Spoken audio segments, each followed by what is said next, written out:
All right, let's bring in our News Nation panel. Democratic strategist Chris Kofinas is joining me right now to talk about this. And Chris, I want to show everybody, earlier today, Paul Ryan, who was having a send-off rally in his hometown in Janesville, Wisconsin, talked about the tropical storm today, obviously very present in mind for everybody that's on their way to Florida. Take a listen.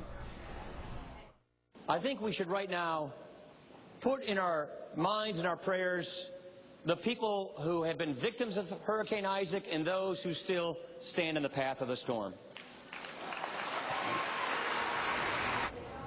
All right, so joining our conversation now, Ann Kornblut, Deputy National Political Editor for The Washington Post, Jonathan Collegio, Director of Communications for American Crossroads. Good to have you two join the conversation, and I think you both just heard Paul Ryan as well there address the fact of Isaac being very present of mind. Jonathan, let me start with you. What do you think this is going to do to the tone and the messaging that is so important for Mitt Romney to be able to use this opportunity to tell the story of who he is and connect with the voters across the country? Well, look, this is a Governor Romney who's run the Olympics. I mean, he's taken care of big problems, and he has a great story to tell, not only about how he wants to turn the economy around, but also he has a story to tell about how he got here, his wife and his kids, telling folks all about those things. I think 5 days from now, he's going to have a serious bump because people are going to really see the real Mitt Romney for the first time, not filtered through television ads, not filtered through media coverage, but from him to the American people. Chris, Jonathan talks about a bump, so let's take a look at ahead of both of the conventions. There's a new poll out today, a Washington Post ABC News poll that has this race in a dead heat. Romney at 47%, the president at 46%. The margin of error here at plus or minus, is that 2% on the bottom there? Obviously, I need to get my eyes checked. 4%, excuse me. So those numbers, Chris, great for Mitt Romney heading into this convention. How worried should Team Obama be? As Jonathan said, they've got the court right now, and they could come out of this much stronger than they are going in, and they're already ahead. I mean, I wouldn't be too worried. You're talking about basically a poll that, statistically tied. Here's, I think, the reality. This is going to stay a pretty close race. You have two campaigns that are hitting each other pretty hard, and I think it's going to continue that way to, probably the debates. I think the debates are going to decide this. And I think the one statistic that really rung out in that poll, for me at least, is, the middle class part. When you ask who do you believe stands up for the middle class, will fight for the middle class, 6 out of 10 voters said President Obama. That is a significant advantage. If President Obama goes into Election Day with that kind of advantage on that kind of a question, he's going to get reelected. Because you cannot win a national election if the middle class doesn't think you're on their side. And do you really think it's going to be the debates, or do you think right now that Mitt Romney has a chance to frame the narrative of the leadership that he wants to bring to this country now that people are really starting to pay attention, now that he will be officially the candidate of the GOP?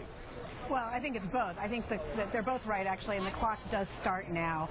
People are starting to pay attention. They're sending their kids back to school, and I think Jonathan's right. This is going to be an opportunity for the Romney campaign to do something it has not to date really done, which is to tell a different story about Mitt Romney than the one that his opponents have been framing for him, to tell a different story than he is just a businessman. So we'll see them, I think, attempt to do a bit of talking about his business career, but also talking about his personal life, talking about Mitt Romney, the person, this week. But then I do think the debates are obviously going to be very important. Historically, these last couple of months have been the deciding factors in these campaigns. So the fact that it's been in a dead heat, not just in our poll today, but in our poll going back for months now, it's been in a dead heat, I think really sets up what the challenges are for both sides. Jonathan, as Ann points out, ahead of this convention, though, Romney sat down for an interview with Politico. But as Ann points out, this is a good time, for everybody in the country to get to know who Mitt Romney is. But he said in this Politico interview that the American people don't know who he is. However, this isn't Romney's first run for the presidency. He's been in the political spotlight trying to achieve this role that he's about to get for the last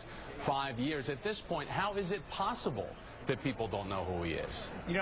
That's a great question. I can go back and I can count to 2 positive ads that I'm aware of that have run about Mitt Romney on the air in the last couple of months. One was by him, one was by the Super PAC about how he would turn the Olympics around.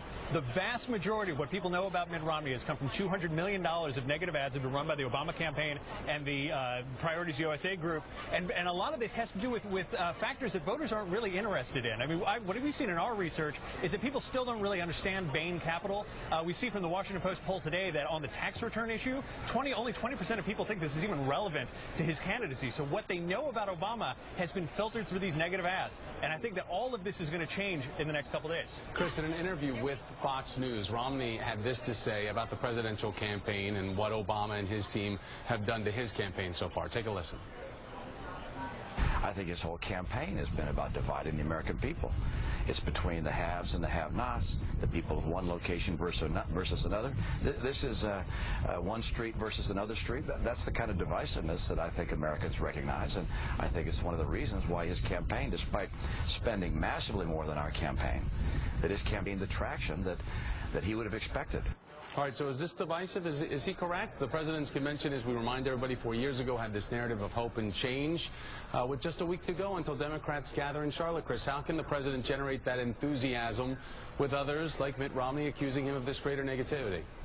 Well, I mean, listen, in terms of this so-called negativity, I always find it amusing that anyone, especially the Romney campaign, let alone the super PACs, are questioning anyone's tendency to be negative, considering they have done exactly that. They've spent tens of millions of dollars attacking the president on a multitude of issues, including falsehoods, whether you want to talk about the welfare attack, for example. But here's the bottom line in terms of Romney and why, there's just still this tendency and doubt about him. It's not because people don't know him. We're not going to spend the next 4 days learning more about Romney. It's because what people see they don't like. They don't like his policies. They don't like his vision. They don't like what his experience brings to offer. And if Democrats, I think, I'm not talking about simply just focus on the negative, but Democrats, I think, go into the convention and the fall articulating those differences and a positive vision, they put themselves in the strongest position to win, and I think we win. Certainly it'll be Mitt Romney's most important speech coming up here at the conventions in Tampa. My thanks to the News Nation political panel, Chris Kofinas, Jonathan Collegio, and Ann Kornbluth. Thank you. Still ahead, we're going to take you back live to New Orleans, where Tamron Hall is standing by to talk with the deputy mayor about how New Orleans